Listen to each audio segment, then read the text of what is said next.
Go. Hey everybody, welcome back to the second week of talking about Godel, Escher, Bach. This week we went through chapters 4 through 7, I think. And so we're just going to keep talking about it. And if anybody else is interested in joining, just drop me an email or a comment or however you want to reach me, whichever way is most convenient. But I wanted to pull up a image that I made based on something in page 85 of the text, where he gives us the isomorphism between the contrast punctus story, which I think is also one of a Bach work, but I picked up on that later. But that story about the phonograph and Godel's system. So I'm just going to share that now. And he had on the left side the phonograph story, and then on the right side the Godel's axiom system kind of story. And so I did the same thing, but the Godel system on the left side, and then something about a social system on the right side. So this is just kind of hypothetical, but I wonder what your guys' reactions are. And my goal was to define awkwardness in terms of the rest of a system. So each string is like some reaction to a situation, the way that you respond to a situation, and then there's a system which judges, is this a proper or improper response? And then there's always going to be, the idea being that there's always going to be some string or some response to a situation which your formal system doesn't judge or doesn't know how to say if it's proper or improper, and that's what we call awkwardness. And so I'm not sure, do you guys feel the same isomorphism? So in this case is a complete social system, one in which there is a response derivable from existing social rules for all possible situations? Yes. Okay. Yeah, that's interesting. Intuitively, I like what you're doing. I want to think about it more. I don't want to commit myself, say, yeah, this is exactly it. But yes, I feel like there's definitely something there. Yeah. And I'm not sure where I guess I started thinking about this because I was thinking about certain groups that I had been in before, where we were all put into a certain situation where we're supposed to lead something, but we didn't get, and we had some instructions on how to lead, but ultimately when we reached these awkward situations, there was no mechanism to say, okay, given that we're in an awkward situation, this is where we go, or this is who we talk to for to help guide us through this situation. So you end up kind of lost, basically. So the idea, I think, in economics and economic theory is when you have incomplete contracts is usually more what's focused on. That's the more standard topic for something like economics. But in a setting where there's incomplete contracts, you want to have predefined an authority or a hierarchy, where when you reach those awkward situations, the judgment is made by a particular locus, so that you're not in an awkward situation about how to deal with awkward situations. But even that system of this authority deals with awkward situations is going to probably have some awkwardness at some point. Like, was this really awkward or not? That's another next level awkward question. And so that's another thing to wonder about. But yeah, that's all I got with this. I just wanted to share it. I think it's an interesting analog. I mean, right? Any system of awkward social situations can be maybe coded into rules as to how you act in certain situations, but the incompleteness means there's always going to be something around that's going to be awkward that won't be defined within the system. Mm-hmm. And I guess it doesn't mean that you just immediately trip and explode when you reach those situations, but the point is that when you need something more than the system to live or to act, you need something more than the formal system. Maybe you may have to guess. You may have to guess it's something to do. Mm-hmm. Just flip a coin or something else. Yeah. Maybe like a concrete example in the incomplete contracting context is helpful too. I mean, actually, broadly looking at this scheme, at this table here, this is basically the analogy that's in my mind as I'm as I'm thinking this through. So I'm really pleased to see this. Maybe if we thought, maybe if we you know, spent more time on it, we would identify different you know, different mappings here, so to speak. But one concrete example is just like in the contracting literature, like say that I've contracted with a builder to build a home for me, and we write out a contract, and that contract basically stipulates rules about what will and won't happen under different contingencies. So there's different states of the world or different contingencies that could arise, like on a day when you're supposed to, you know, lay down the concrete foundation of the house. Maybe it is raining, or maybe something has happened in the world that makes it difficult to obtain concrete or obtain supplies or something like that. And, you know, in that state of the world, who owes what to whom, you know, is sort of what is attempted to be laid out in the contract. And I guess the issue, of course, is that the number of states of the world, or the set of states of the world out there, might be like uncountably infinite, and might be like far larger than the set of contingencies that are accounted for in the contract. So yeah, so something like, you know, you're going to lay down the concrete for a foundation, but it rains. And then what happens? Well, we might be in an awkward situation if the contract doesn't say what to do and what not to do, or if what to do or what not to do can't be inferred from you know, existing clauses in the contract. You know, if we can't take the existing contract we have and then say, okay, well, given this contract, what should we do?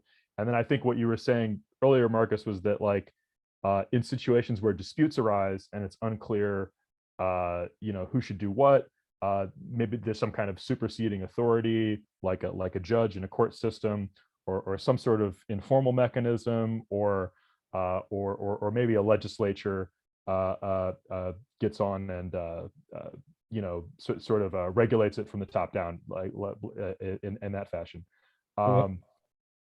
It also means you also don't want to write contracts that are so rigid that they just can never be followed.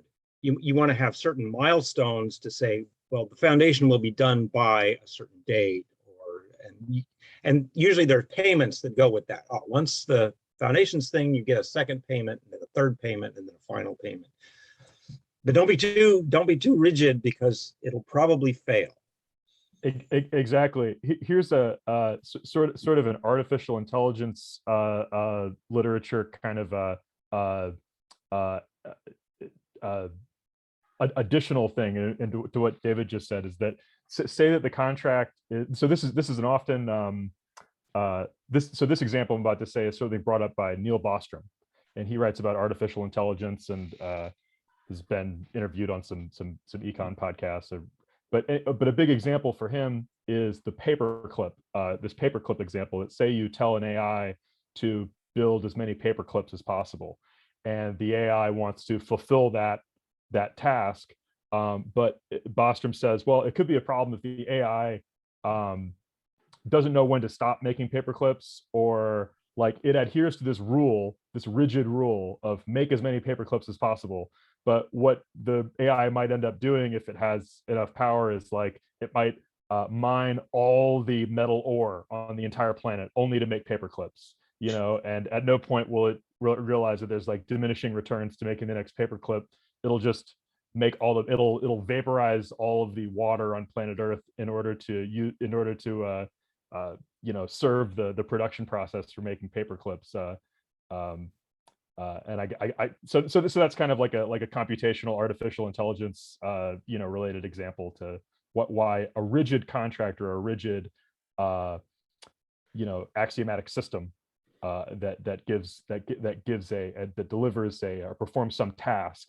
There's all kinds of things you got to worry about that aren't obvious. You know, they aren't.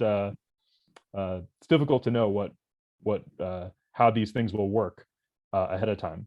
Like some of these examples in the book about, you know, that it's not clear all the theorems that will be you know, permissible or not from the axioms of a proof system. But you have to deal with them at the moment. you can't plan ahead that much because you don't know what's going to happen. I'm interested in your diagram, Marcus. There's this really profound realism in there about proper reactions. Because what you have is this situation where there is a proper reaction to be discovered, and yet it's not precisely derivable from the rules of proper engagement as we understand those rules. And I wonder, that seems to me that it's got to be true sometimes, but I wonder how often it is that actually cases that we would describe as awkward are situations where there is no proper reaction, so to speak. And then it is by acting that you subsequently create the standards of propriety. And so I wonder how far we should go and how far you'd really want to go with the realism in that isomorphism there. I think that when you just said that, I realized how related this stuff is to Smith, because and the way that he talks about propriety and impropriety in theory of moral sentiments, and that's the background word that I've been using. Because that's the word that Smith uses. That's his. He doesn't primarily use morally good, morally evil. He primarily uses proper and improper. But I think that at least some of what you were trying to talk about is taken care of in the word situation, where situation includes before and after certain choices have already been made. So given, like if the situation that we're in is the road game, given that everyone for all the history of the game has been playing right side of the road, then that makes that proper in that context or something like that, right? But the first time we play, there's no clear focal point for which one is more proper. Right. Because the payoffs are and this is a very simple world where the payoffs are actually perfectly identical or something like that. And so, and I guess in that situation, it would be the most proper given that there is no propriety between left or right in and of themselves, the most proper thing would be to come to the most expedient way of choosing between those two things which we're indifferent between. So yeah, I think that you are probably right in some sense, but in some examples that someone could bring up, like, oh, there's no there's no way to say proper or improper ex ante of these things. Sometimes it's just a matter of defining the situation a little bit better, but you might very well be right. I think it requires a little bit of a meta theory of what we mean by proper and improper anyway. Mm-hmm. There's something to that, though, right? That the people who follow the rules of the game, in some sense, define the rules of the game through their actions. I think that must be true in some sense, because you see people who reside in places where, like, the official constitution, is different from the constitution that people actually follow. There's all kinds of examples of like if you I think Mike Munger brings up this example a lot of, like, on college campuses, there are sidewalks, but they're often paths, footpaths between sidewalks that are sort of illegal sidewalks, so to speak, but those are the paths that people actually follow, and so what is a propriety and impropriety in that situation, and those kinds of situations are maybe things that people it's how people use the tools they have, and what rules they create as they go, and I guess it's worth kind of mentioning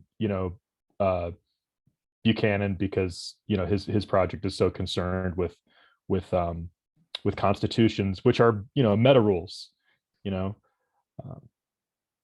Yeah, I haven't thought about Buchanan too much in this context, but I like Buchanan a lot, but I do sometimes feel like he pushes some of this stuff to the side, like the possibility of incomplete things to the side a little bit.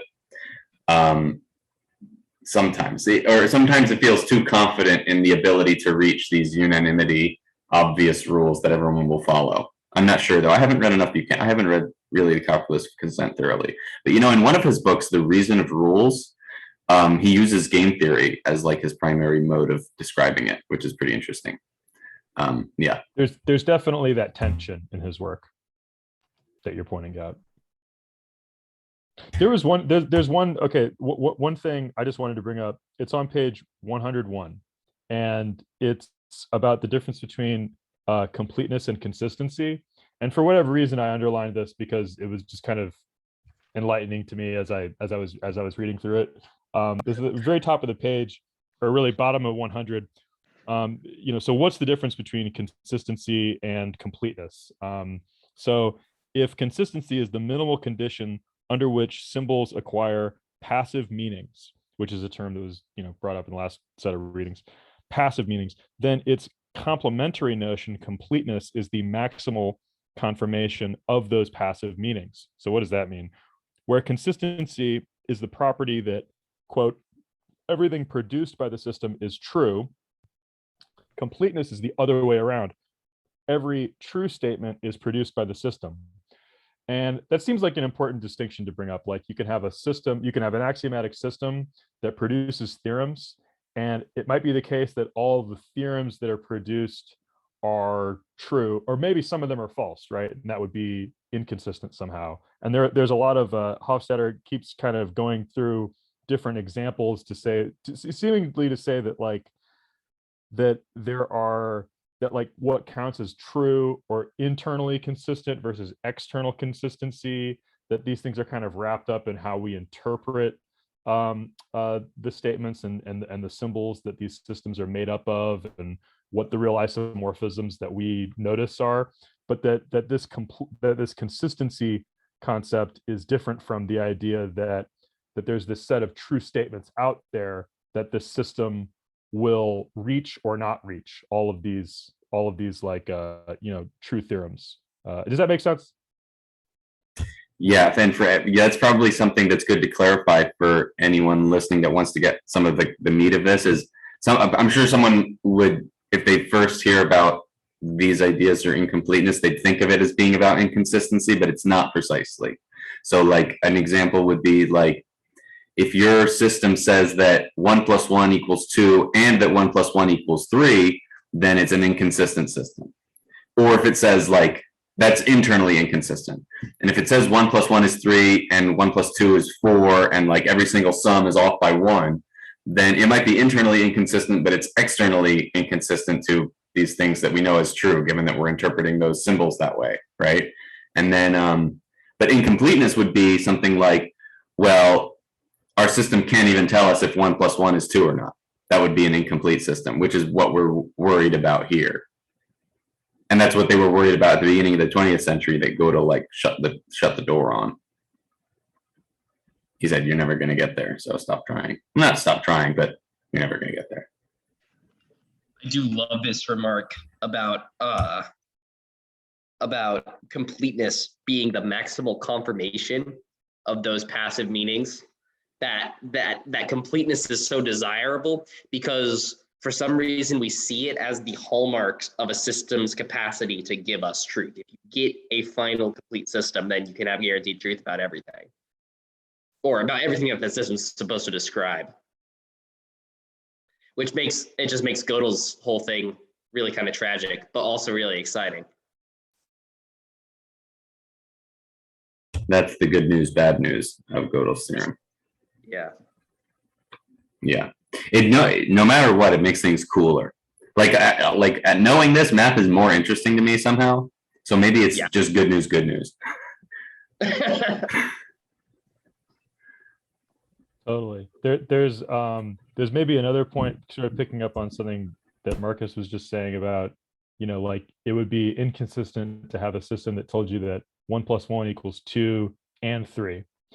But I think that, and like maybe my interpretation of what Hofstadter is saying is off, but I think what Hofstadter says too is that, like, well, if we just sort of adjust what our definition of is, like if our definition of is equal to, then yeah, that's an inconsistent system. But if our definition of is greater than or equal to, then actually those two statements can both be true. And that has something to do with interpretation. That has, and this that like the symbols and these sort of relations, they're sort of empty of meaning in and of themselves. Maybe not empty of meaning, but we have to sort of project an isomorphism or a meaning onto them. That's what the content of chapter 6 is, which is the location of meaning. Exactly. The meaning is in not only in the text, but also somewhat in the context. Right. So in the context of normal people speaking English who all learned math and English, yeah, then that would be inconsistent, but not anywhere possible. So, and if that's what the point of our system is to find a system that's true anywhere possible, then we would have to have we'd have to say it and then give instructions on how to read it, but then those instructions would have to be a system that work as instructions, mean the same thing everywhere. It was that was very cool. And when he was talking about DNA, that was very, very cool too. But back to this completeness, he has a parentheses, when all statements which are true, parentheses, in some imaginable world, close parentheses. Well, there's a lot of imaginable worlds that we can think of, but I guess I'm more interested in what about the real world? Is something true in the real world?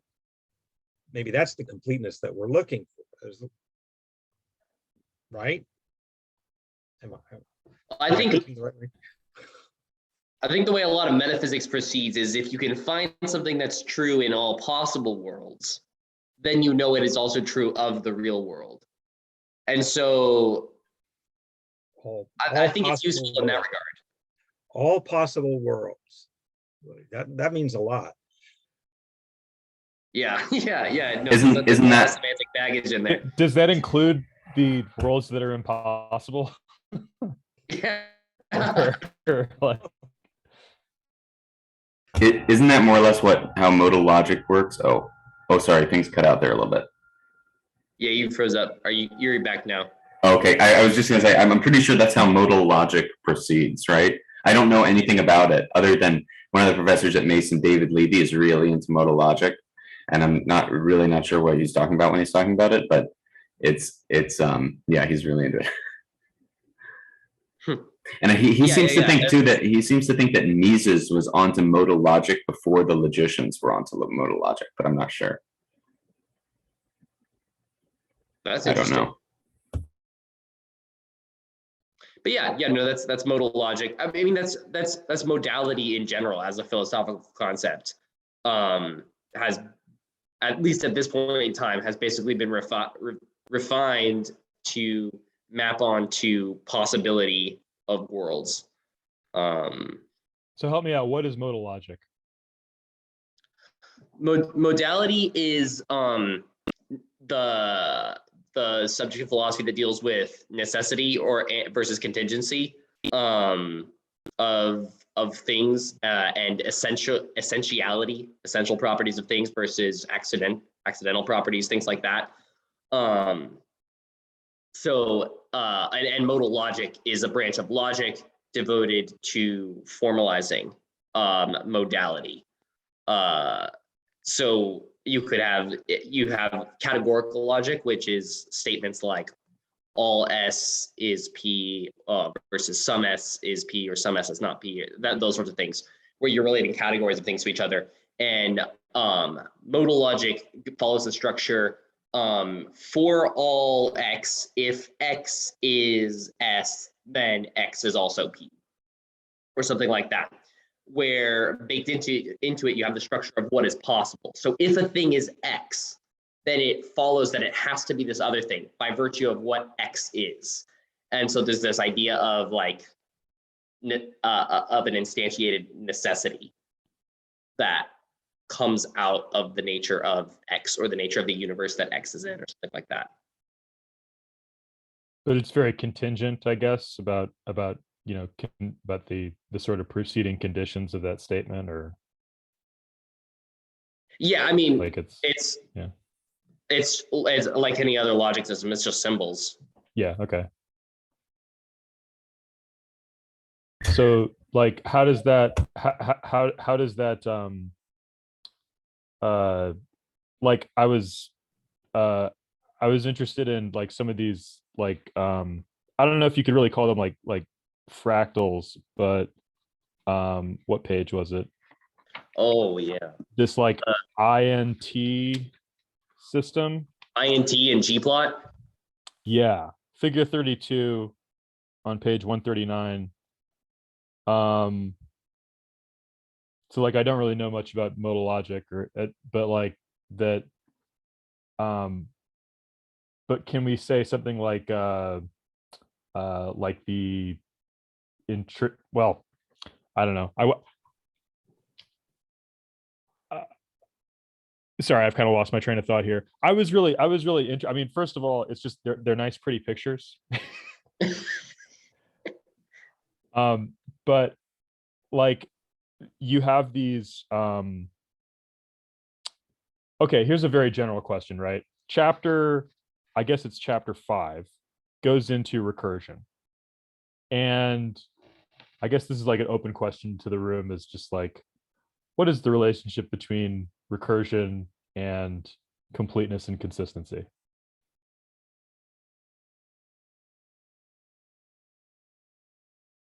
I think, well, what I was getting out of the recursion chapter was that it seems like there's an impossibility in that something is defined in terms of something else that it itself defines, right? That's the idea of the married functions. So you can understand what they are separate from each other, but neither of them can exist without the other one. There's some kind of relationship between the two. So it's very difficult. I think it seemed disconnected in some of the other chapters. It seemed like more of an appendix of something else interesting in math. But I think it's almost like an example of, I'm sure someone who knows more math will see more directly how they're connected, or in the future chapters when he comes back to it, it's going to show how it's more connected. But it seems like it's one of those things where we can't actually fully formally capture what's going on in the system that we want in the formal mathematical system, but we can kind of capture it in this graph. So do we have a way to move one-to-one between the graph language and the formal written out language? And if not, then we need this external lens to help us interpret these formal things which we already have here. That might be where the relationship is. As I understood it, what he was trying to say was that recursion, or at least suggest that recursion poses problems for completeness, because a system that contains recursive elements can be made by those recursive elements incomplete, because the system can continue on, it has to reference itself in the course of its process.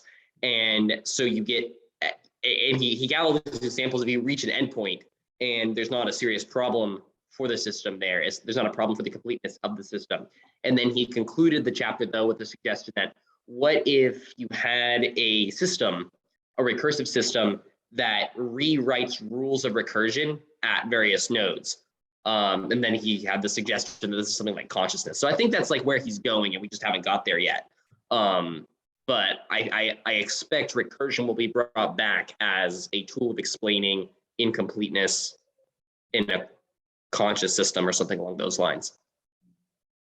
Well, I know that a lot of AI systems back then were built on Lisp, and Lisp is a language where the data and the program are kind of like the same structure, so that the program could go in and change the data, and that way it's also changing the structure of the program.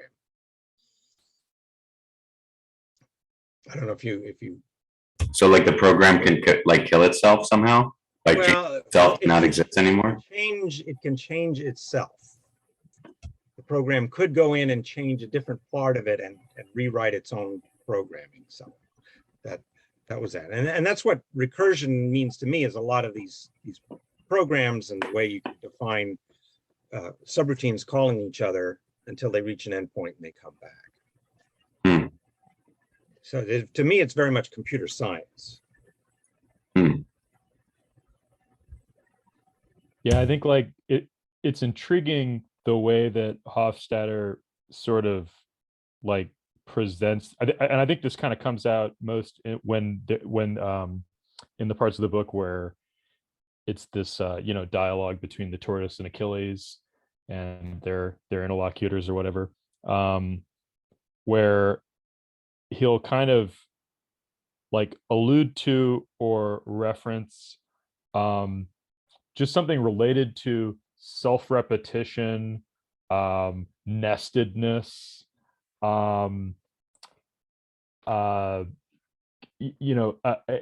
potential for infinite repetition of a process, and kind of the so I guess what I'm trying to say is that Hofstadter seems to just sort of a literary point. He does a pretty good job of like alluding to these kind of big issues as he sort of hops around from little example to example, and it just makes for a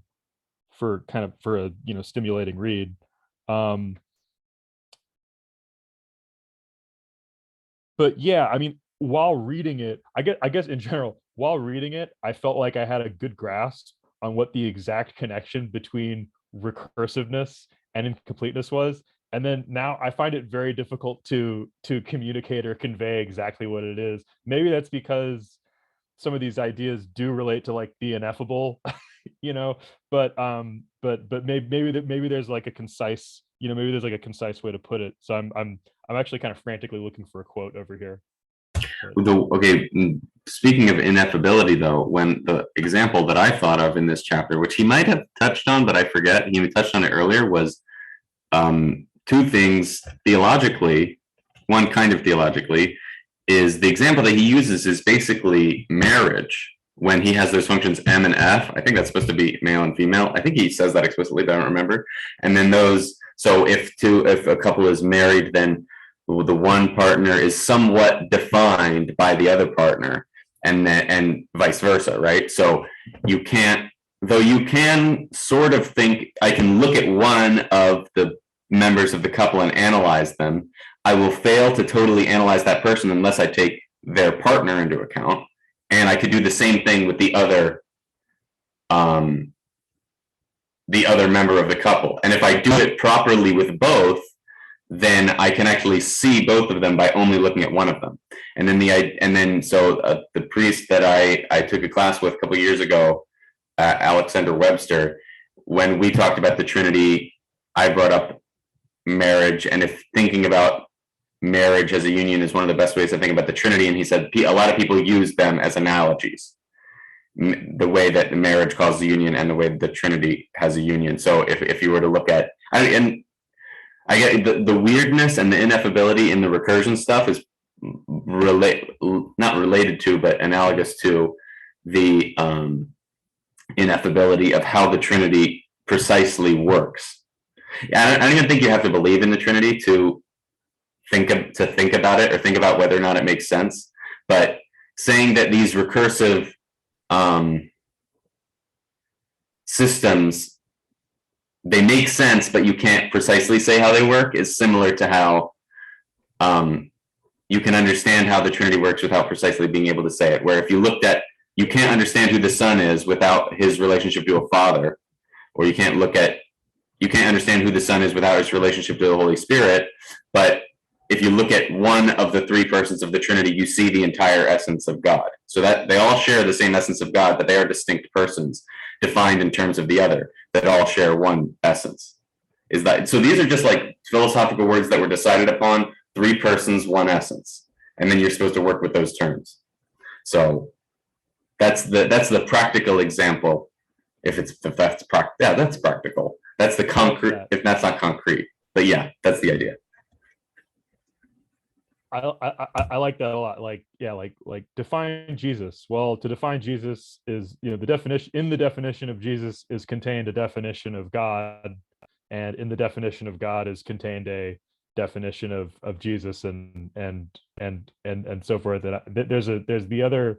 No, I like that a lot. The another sort of analogy that's used with the Trinity will be like, the idea that steam and water and ice are all different instantiations of the same thing, which is water.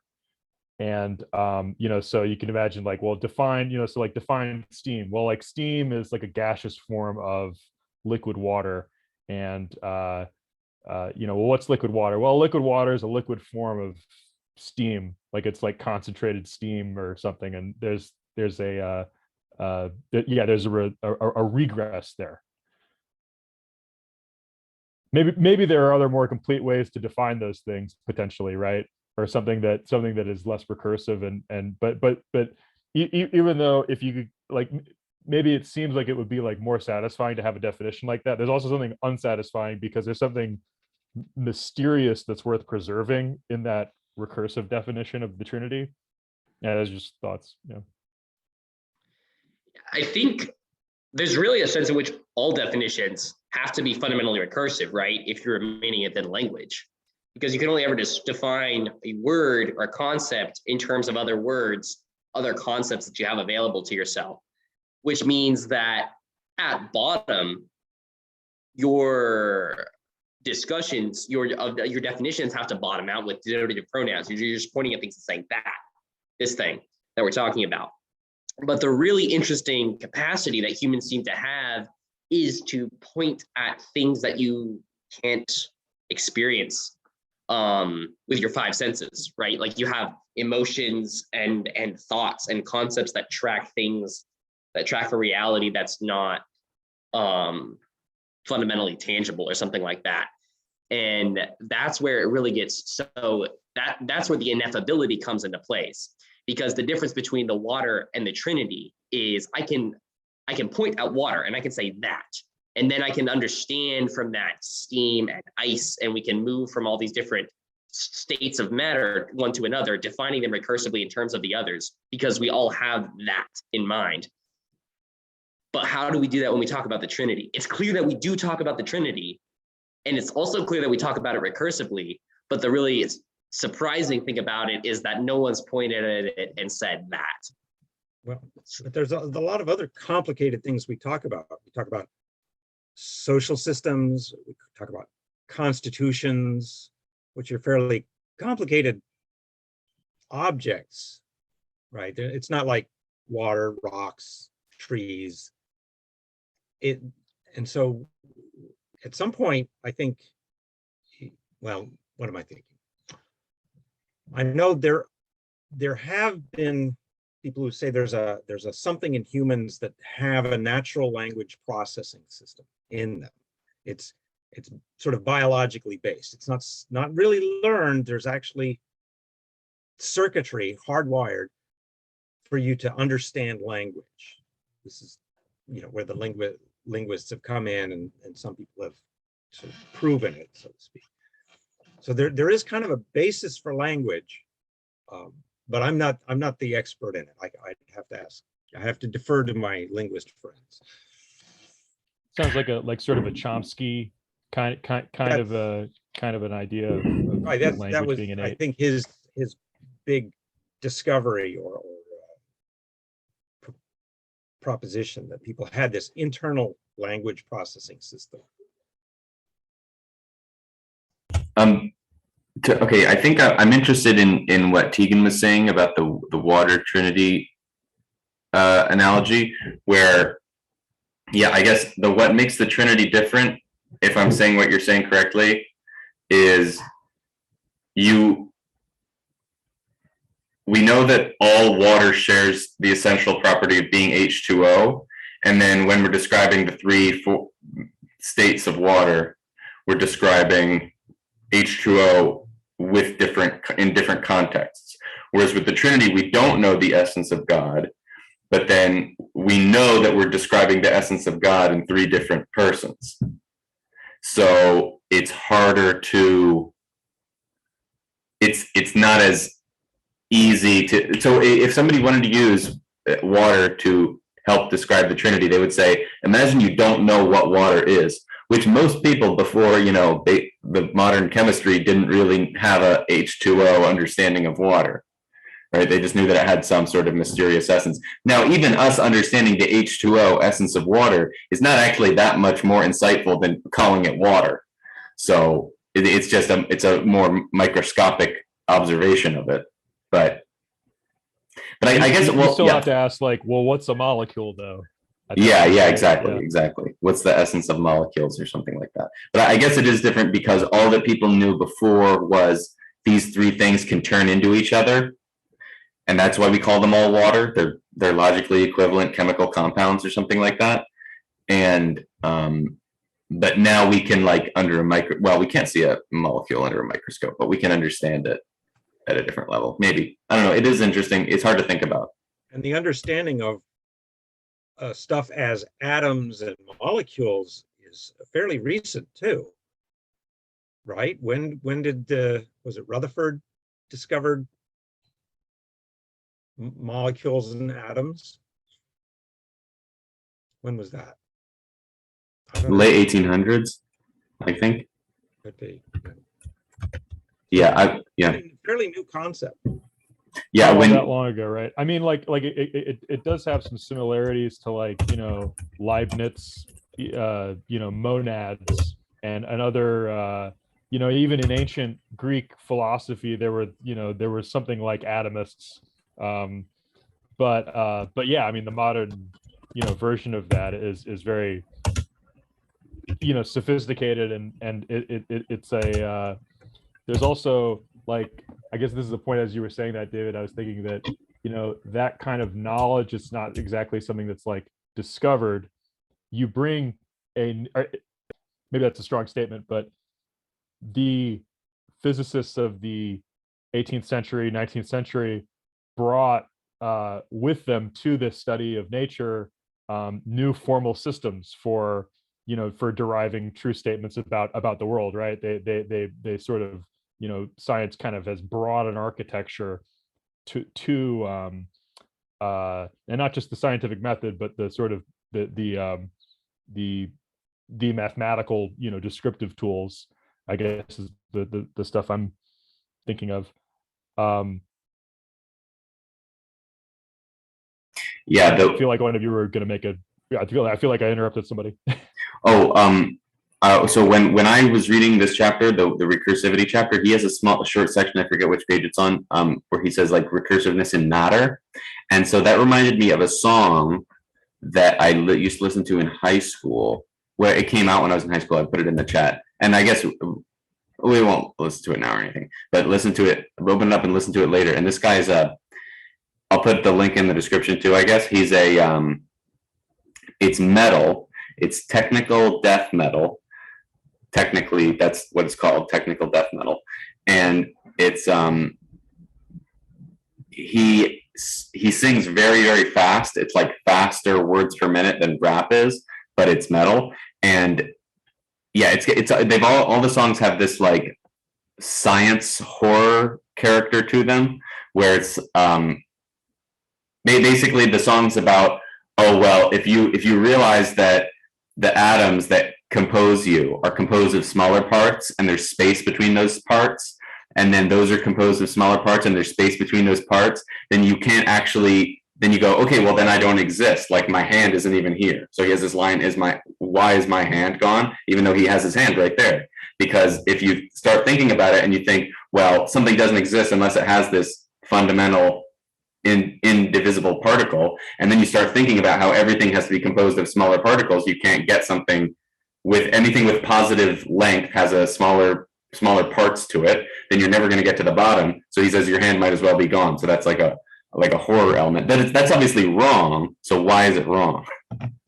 That's what I got when I was reading this thing where he talked about Feynman diagrams and how the particles are splitting into infinitely different things with probability distributions and then coming back together. And I think that's where people start to believe the mathematics a little bit too much, that the mathematics is just our way of describing it. It doesn't mean that the particles are actually splitting into an infinite number of different types of things and then coming back together again. It's just that it's just our description of it is that maybe something simple is happening. We just haven't been able to describe it correctly yet. And this this happened when I was hearing about string theory of physics a long time ago. People are saying, oh, there's these strings and their interaction, and it's all just mathematics. And I thought, no, there is such a thing as reality.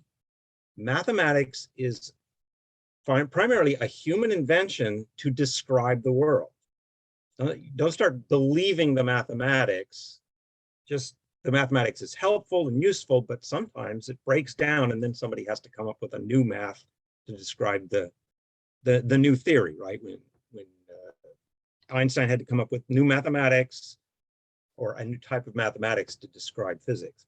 Same thing. Don't put too much weight on the mathematics itself. It's just a description. I'm really interested by that comment, Dave. Like, and I'd kind of like you to like elaborate on that more. I'll just like you'll often hear this statement in like pop science, right? Which is that it's not even in pop science. I think actual physicists will speak in these terms that like particles are both wave-like and or matter is both particle-like and wave-like, right? And it took it. First of all, I only at a very surface level really like dabble in physics, right? So for somebody with that level of acquaintance with the material, I just hear this like, well, the waves, and my mental image is like basically a particle moving in a wave. Like I don't really know how to picture it, But then sort of more recently, I learned really all that's meant by that is that the location of a particle is in some sense probabilistic, and that the probabilistic, like the probability aspect of it can be modeled mathematically with basically like waves, like wave distribution functions. Am I right on that? Or like, well, I think right, yeah. a probability distribution, or when you say you've got a probability distribution, you're really saying, I don't really know. It's when you say something is random, it really down at the heart of it means I don't really know for sure, but the probability distribution is a description of what you believe the truth to be, or the possibilities. So I think, if I want to weigh a grapefruit, and I say, how much does a grapefruit weigh? Well, it weighs about 1 pound. Does it weigh 2 pounds?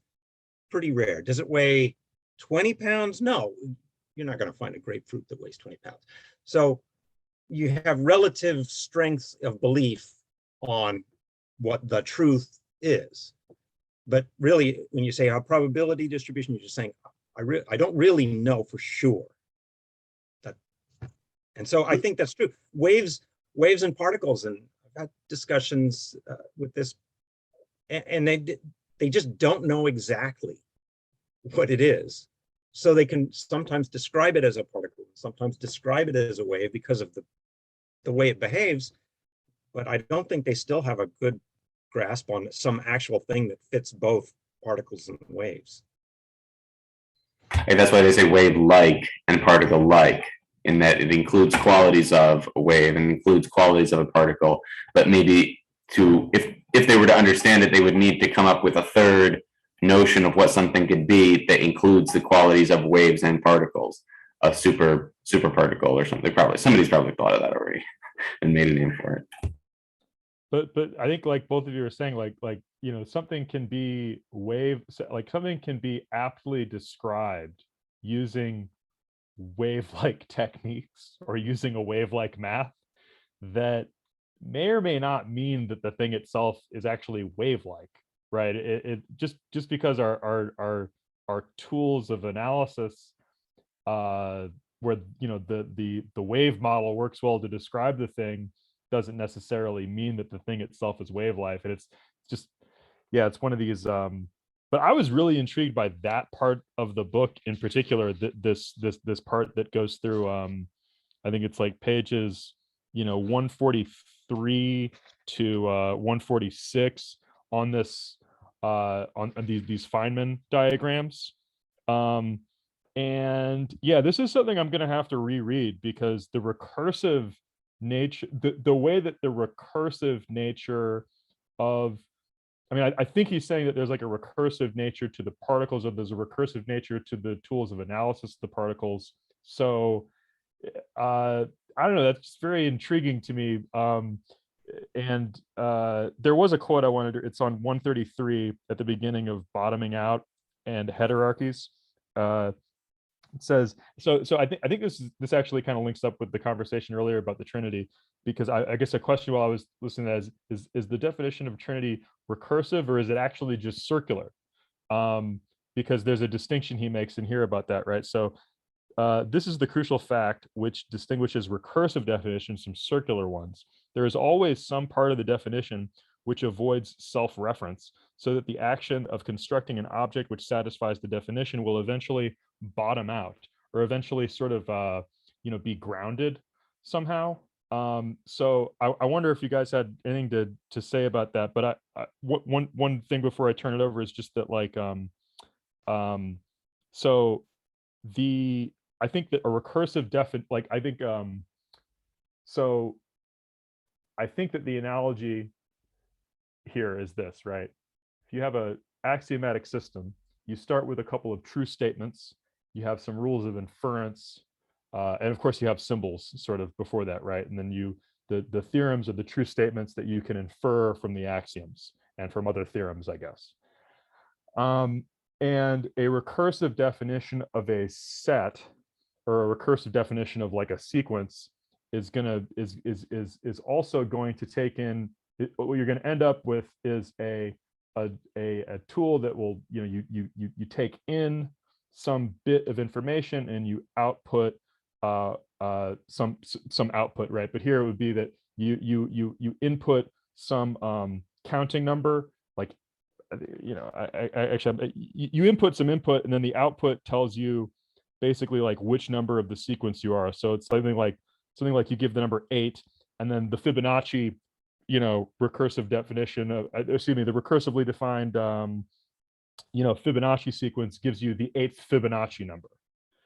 So you start with a theorem like, well, the first Fibonacci number is this, the second Fibonacci number is this, and here are the rules for how you would derive the next Fibonacci number, and then you can just execute that one after the other, and you can get the nth Fibonacci number, right? And that recursive definition of that sequence is, of course, similar to the axiomatic system definition. I just wanted to make that thing explicit, because I was, as we were talking, I was like kind of asking myself, what is the relationship again between recursiveness and this stuff? I think something like that is it, that these recursive definitions are basically axiomatic systems. Like they're basically things that you can take in an input and then get an output given symbols, axioms, and rules of inference.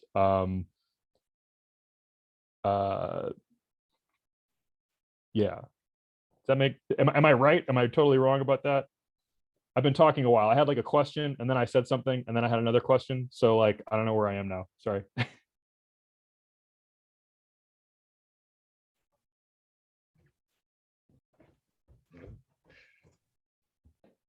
Like, am I wrong? Oh, is the Trinity circular or recursive? Yeah. I don't know. Yeah, I don't know. It's triangular. That's usually how people draw it. So that's the definition I'm going with. I'm not sure.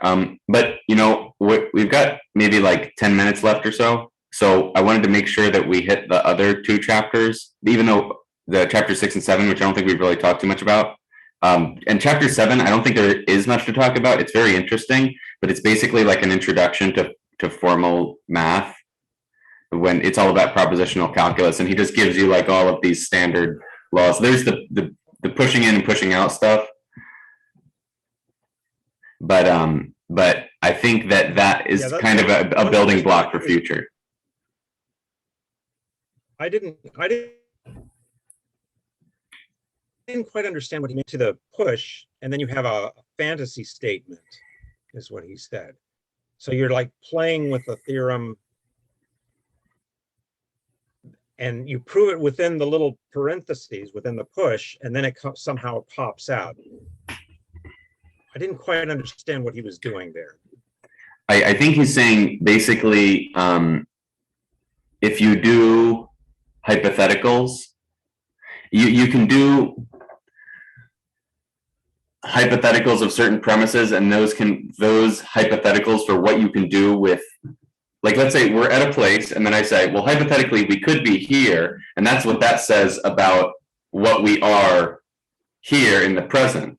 So I can hypothesize about what fantasy land is like, and that has an implication on real land, and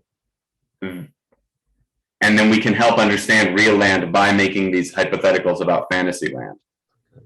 That's, I think, what it is. Or the one proof that he did was basically, if you say P and not P, you can, P and not P implies Q. So if a contradiction is true, then anything can be true.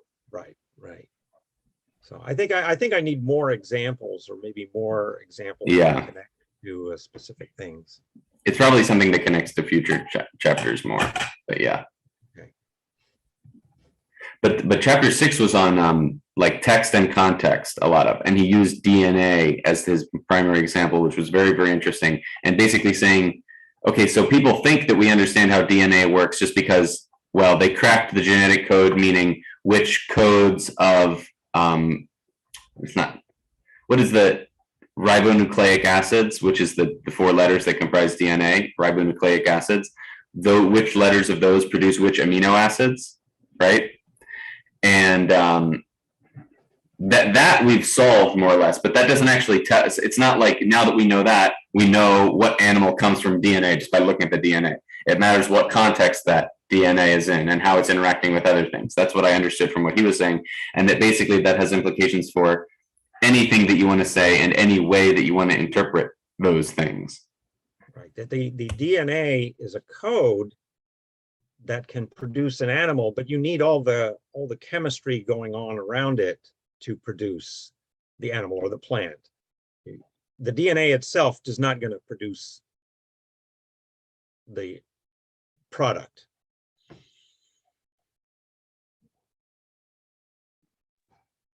Needs to be like physically instantiated somehow.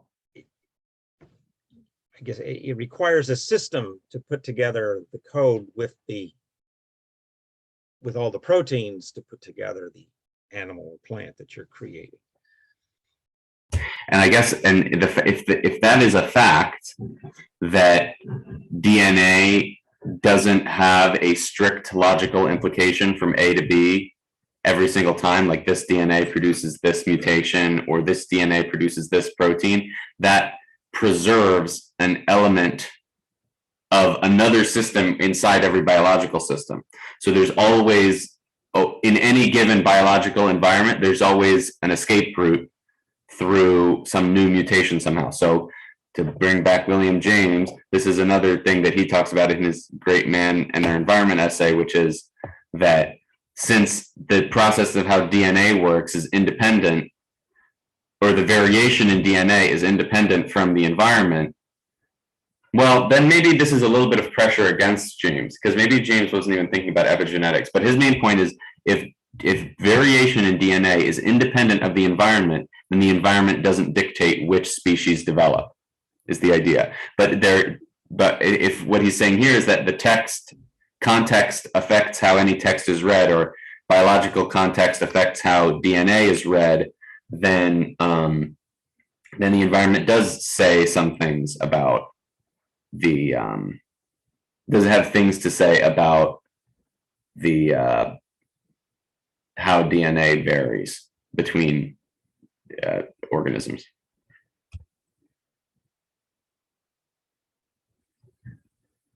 And I was thinking about that in human language. So if rhetoric is the skill of how am I going to try to communicate this message to you, how the message is actually communicated is dependent on your hermeneutic, how you interpret my message.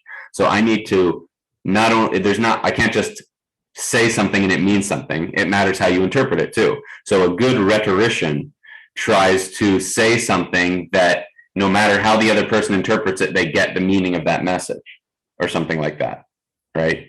So, and a good listener is able to read from any possible way of saying a message or saying some meaning of a message that meaning.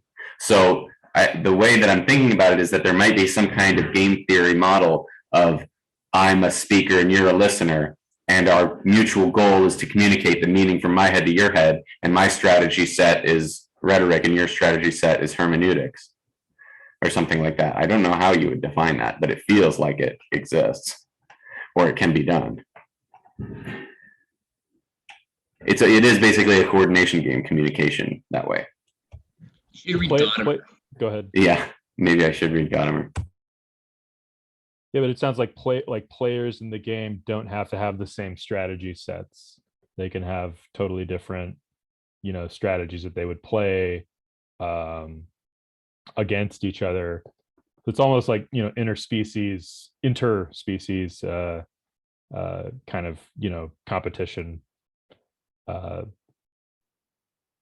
Yeah, I don't know. It sounds interesting.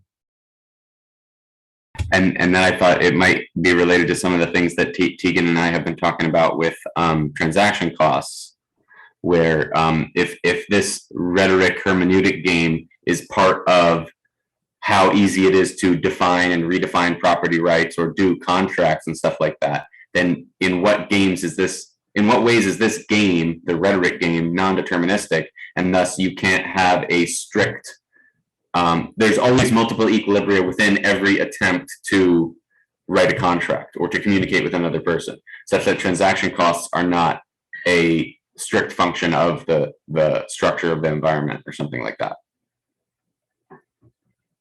They matter on how we decide to approach the problem. I don't know what Tegan thinks about that yet.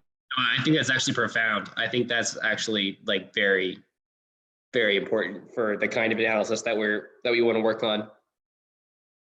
Yeah, but it feels it feels like near impossible to write about. I think this is what McCloskey has been trying to put people towards too, because she has this really cool paper from the late 90s that she wrote with Arya Plummer called 25% of GDP is Persuasion. We're just looking at like the labor side or the income side of GDP. A lot of those professions, lawyers, what would it be, like accountants, teachers, educators, advertisers.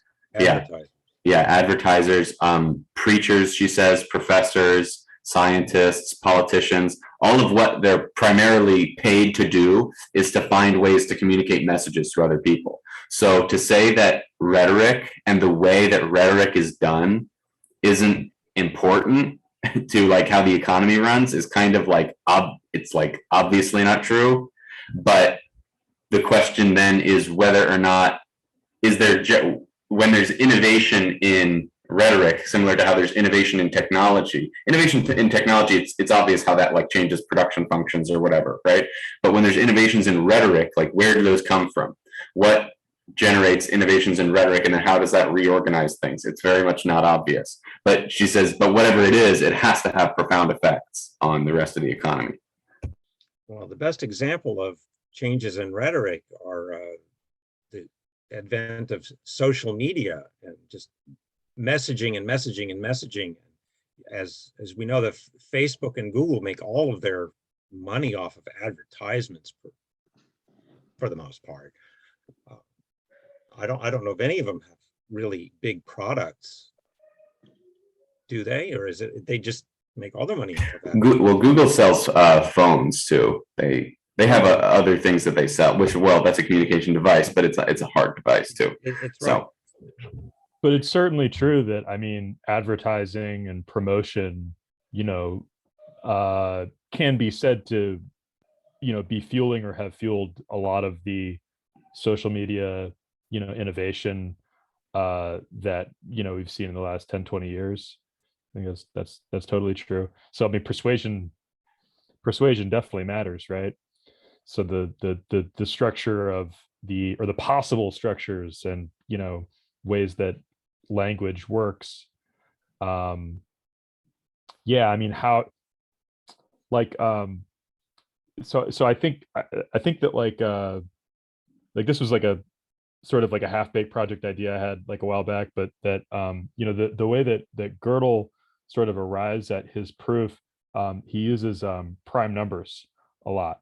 these Gödel numbers are basically assigned to like symbols and operations within a formal proof system.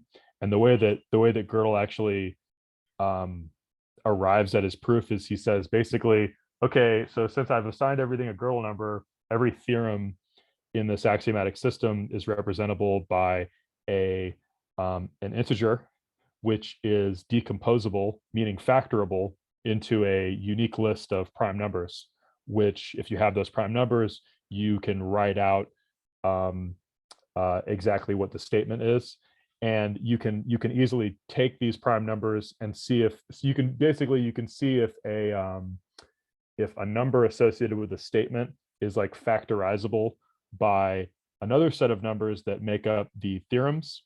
Basically, Gödel just uses prime factorization. He uses like a really elegant, simple mathematical argument for showing that basically because there's not a mapping between the natural numbers and the integers and the real numbers, that you have this incompleteness, that there will be statements in the set of real numbers that your system, which can only reach and I mean, there's some subtlety I'm missing here. I think I'm going to say this wrong, but it's basically like that the numbers you can reach with your axiomatic system aren't going to cover all of the numbers that are associated with all the possible true statements, and that there'll be an infinite number of true statements in there actually that you won't be able to reach. And he has to use like the Cantor diagonalization proof to get there. Does he do something like that? Yeah, exactly. Because the proof to show that there's no mapping between the natural numbers and the real numbers is okay. Exactly Cool. the Cantor proof.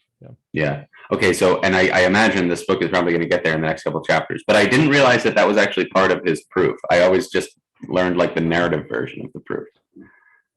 Yeah. Okay. Very cool. That's the basic. That is the way he sort of gets there. Sorry, there was something I wanted to say, but I forget. So go ahead.